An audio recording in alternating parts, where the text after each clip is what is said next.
Hi guys, it's Reagan and welcome back to another video. Today's video is especially exciting. Not only am I going over my monthly TBR, I am also filming my first video in front of my new bookshelves. Look at us, look how far we've come. Thank you again for your patience as I've been kind of filming all around my apartment. I have shelves now, they're organized. I did film a bookshelf organizational video which will be coming out very soon. But for the month of September, I am really looking forward to my TBR. I kind of have a mixture of a bunch of different books, but all of them are really calling out to me. It is an aggressive TBR. I'm doing a bit of traveling this month, but I'm hoping I can stay focused, eye on the prize, if you know what I mean. But without further ado, let's go ahead and dive right in. The first few books I'm going to talk about are ones I'm currently reading, and I'm just going to quickly run through them. First one is The Bone Season by Samantha Shannon. This was a book that I had on my TBR last month and just wasn't able to get to, but I really wanted to start the reread process of. So I've officially started it in the month of September. I'm about a third of the way through right now. I read this book when it first came out 6 years ago. I gave it 5 stars at the time, but I'm really looking forward to see how I feel about it now and kind of start the reread process. This is a classic sort of dystopian fantasy, urban fantasy style story, and it follows her main character Paige, and she lives in a world where basically some people have clairvoyant abilities. Magic itself also kind of manifests in different flavors. Some are rarer than others, and our main character Paige has a very rare clairvoyant ability. In this world, having any type of magical ability is actually illegal, and if you're caught, you're arrested on sight. Therefore, Paige kind of makes a living and also seeks protection by working in an underground criminal organization. But at the beginning of the book, our main character Paige is arrested and she's basically transported to what was thought to be an abandoned city, the city of Oxford. There she's kind of recruited for an unknown fight and is kind of now held hostage by beings that claim to be from a whole nother dimension and world. So far, I'm really liking this book. It reads super quick and I really like Paige as the main character, and the magic itself is really fascinating. I'm curious to see how the plot continues to evolve. This will probably be the first book I finish this month, but I have started this, as I said. So yeah, first book of the month. Next up, I have The Subtle Knife by Philip Pullman. This is my current audiobook that I'm listening to whilst I play video games, and I'm really liking this as well. The audiobook is fantastic. It's a full cast, but this is another reread for me and is the second book within the Dark Materials series. I'm about 150 pages of the way through this book and will very easily be able to finish it this month as well. The Subtle Knife was my favorite book growing up, so I'm curious to see if it will maintain its ranking when I ultimately finish it, but it introduces a new main character and also a new world, but of course is still dealing with the consequences of the first book as well. This series is honestly so much darker than I remember. It also has such interesting discussions as it relates to science and religion. I also just love seeing capable children basically destroying a bunch of evil, conniving adults. But yeah, so far this is proving to be very intense, and I'm loving our new main character, and he is already crossed paths with Lyra, who is always a spitfire. But yeah, I'm looking forward to finishing The Subtle Knife. Again, the audiobook is incredible, so this is the other book I'm carrying over from August. And then lastly, and this should be no surprise, I have Rhythm of War by Brandon Sanderson. I have finally picked this book back up and I'm making very good headway, at least over the past week or so. I've now passed the 500 page mark of this book, and that still means I have quite a bit left, about 900 pages, but I'm hoping I can finish this book this month, if not get very close to finishing it and wrapping it up in the month of October. I'm really liking this particular installment. I'm also just looking forward to finishing it and catching up, one, to be relevant with everyone else, but there's some other fantasy series I really want to get a start on, particularly The Wheel of Time, but I don't want to start anything until I finish this. But this fourth book is turning out to be very emotional, really intense, and also featuring some characters that have had lesser screen time. I also feel like Brandon Sanderson really highlights mental health and really goes deep into the psyche of the main characters within the story, and it just makes you grow so attached to them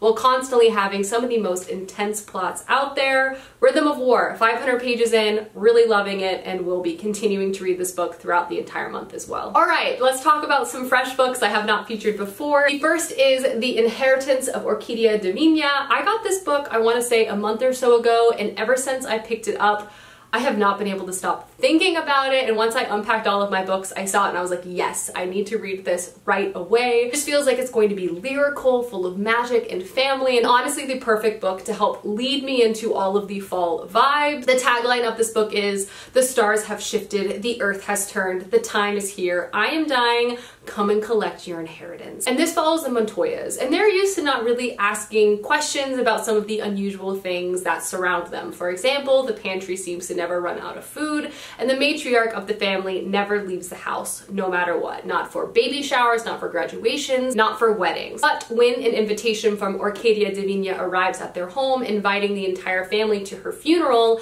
they readily accept, hoping to unlock some of the secrets that she has been holding so tightly their entire lives. But when they arrive, they end up having more questions than answers as she transforms into a tree right in front of their eyes. 7 years after this event, gifts have been manifesting throughout the entire family tree, and a dark force also begins to threaten its branches. Again, this just sounds lyrical and imaginative and full of family and magic. I've heard such good reviews about this book as well, so I'm looking forward to picking this book up this month. It just seems like I am going to love it. I also feel like we're coordinating a bit, which is always a plus. Next book I have is a book I've had on my TBR for years, so I'm happy I'm finally getting to it, and that is The Joy Luck Club by Amy Tan. This is a beloved story. It's a bestseller. It's one that I feel like so many people have read, and I've just heard so many incredible things about it. I've had it on my shelf again for so many years, and it finally feels like I should pick this book up and check it out. And this is set in 1949 in Chinatown in San Francisco, and it basically follows 4 women who are Chinese immigrants, and they basically start meeting up to eat dim sum and play mahjong and share about their lives, and they begin calling themselves the Joy Luck Club. And this is said to have both wit and sensitivity. Specifically, Amy Tan examines the sometimes painful, often tender, and the always deep connection between these 4 women and their American-born daughters. I personally also really love kind of vignette-structured stories. I like this idea of learning about these women themselves, their relationships together, as well as their families. This also sounds it might be heartwarming while also a bit sad. A very beloved story all around. I'm looking forward to finally getting to it this month. Next up, I have a few more intense stories. I read a thriller last month and I really enjoyed it, and I'm still kind of wanting some mystery in my life. And the first book I have is The Helm of Midnight by Marina Lostetter. This is a recent release that I have been hearing so much incredible buzz about. It also is said to be kind of a mashup of a variety of different genres, particularly like horror, thriller, and fantasy. Normally I stray a bit away from horror because I'm a scaredy cat, but with its combination of fantasy, I'm very, very interested. And essentially, after a very deadly but successful heist, a group of thieves successfully steal a very deadly artifact, which is the death mask of Louis Charbon, a notorious and incredibly deadly serial killer. And now Charbon is loose, stalking the streets again and killing beyond the grave. But these murders seem different from before, and now we follow our main character and a group of regulators kind of set themselves on the case to try to put a stop to these murders. It just sounds gruesome and intense, and I also just feel like will probably be perfect to kind of get me again in the right headspace for fall and Halloween, which is sort of just around the corner. It sounds dark and gruesome, and I cannot wait.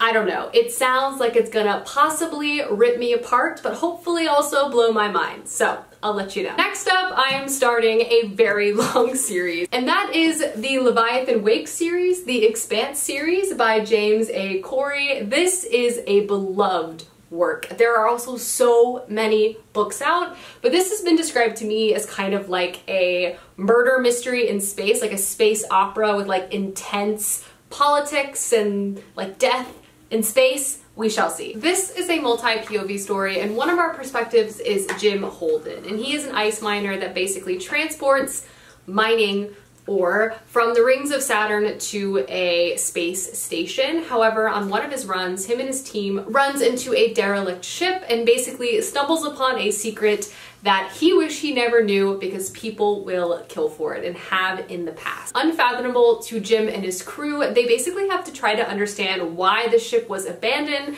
and also figure out what to do next. The other character we follow is Detective Miller, and he is looking for a girl. One girl amongst billions of systems in space. It's obviously a needle in a haystack. When his hunt leads him to the same ship that Jim and his crew already stumbled upon, things begin to to get complicated. I've heard so many fantastic things about the Expanse series. I've also heard really good things about the television show, so I kind of want to read and watch this and kind of see how they compare to each other. There are so many books in this. I want to say like 8 or 9, 10, something along those lines, but I'm hoping they're all very intense and entertaining, so I figured, why not start now? You know? You know. Next book on my list is a middle grade, and that is Amari and the Night Brothers. This book has been on my TBR for way too long. I've been wanting to read it for way too long, but this is the month where it's finally going to happen, and I actually already have the audiobook purchased because I plan to pick this up when I finish the Subtle Knife. Your snoring is out of control, Millie. Because I plan to pick this book up once I finish the Subtle Knife, so again, it's happening. This follows our main character Amari, and she has never given up hope that her missing older brother Quentin is still alive, despite what everyone around her is trying to say. So when she finds a ticking briefcase in his closet with an invitation for him to basically join the secret organization,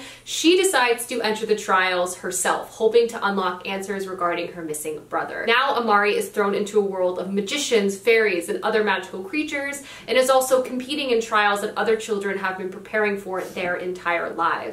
I've heard so many amazing things about this. I feel like I'm going to love it. And in general, I'm trying to get back into reading more middle grade and have been failing, but I feel like audiobooks might be the key here because I love listening to middle grade on audiobook, and now that I've been on an audiobook kick, I feel like it's finally going to happen. But this for sure is being read this month. Next up is a book I'm so thrilled to have in my hands and really hope to get to this month, and that is Redemptor by Jordan Ifueko. This, of course, is the sequel to Raybearer, which I read earlier this year and loved. So I'm thrilled that the sequel is already out now and in my hands. Raybearer was honestly just one of the most beautifully written, just like unique YA fantasy stories I've read in a long time, and the ending of it was absolutely explosive, so I'm so looking forward to see how the plot continues to evolve. I've also heard so many fantastic things about this book. So many people that I know and trust have read and loved this, so to say I'm looking forward to it is an understatement. And this story follows our main character Tarasai, and she was basically raised in a remote area by her mother, who calls herself the Lady, and she was basically raised and trained for one specific purpose, and that is to basically try out for, successfully get into the inner circle surrounding the prince, and basically once she gains his trust, she is supposed to kill him. The first book is absolutely so good. Not only is the writing incredible, there's just so many fantastic elements, from incredible folklore, kind of fairy tale based writing, elements of found family, and just close emotional relationships, both romantic and platonic. Also just combining discussion about kind of choosing a destiny and a path and a fate for yourself, and kind of turning aside from familial expectations, especially if they are toxic.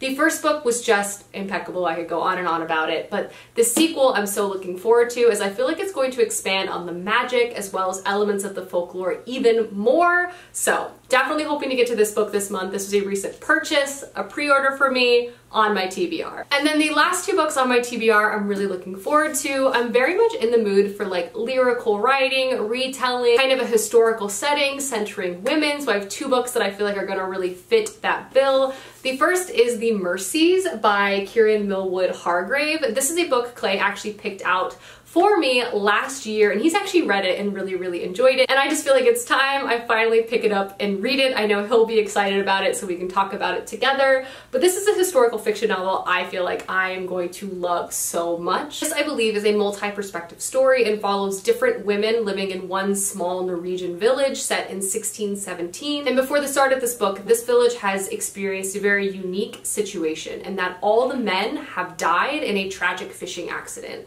So now all the women have been kind of fending and providing for themselves within this town for the past 3 years. Beginning of this book, a new man arrives in town, and he is from Scotland, and his name is Commissioner Absalom Cornet, and he rose to prominence at a young age for burning witches. He also brings with him his young Norwegian wife. So again, I feel like this book is going to be very intense, obviously centering in this small town, having to deal with witch trials. I also am really looking forward to the many different perspectives, and Clay actually told me that this book has a level of intensity to it that I'm really looking forward to.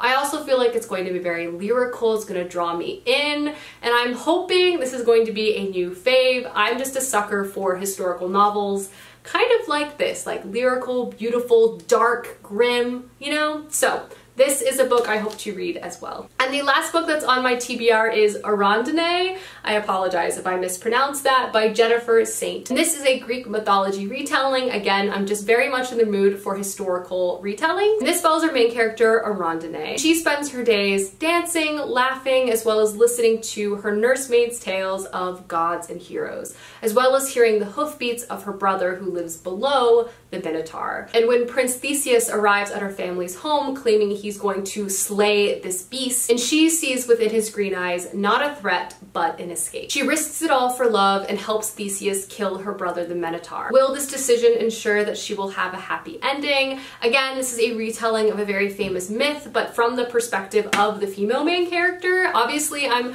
pretty familiar with the Minotaur and the maze and Theseus's involvement, but I think it's really interesting that this follows the princess Arondine instead. I've heard really good things about this. I'm hoping it's lyrical and just very imaginative, so I added this to my TBR as well. Alrighty guys, that is my massive list of books I hope to get to before the end of the month. Let me know down below some books you hope to get to, as I would love to know, and I will see you guys soon with another video soon. Goodbye!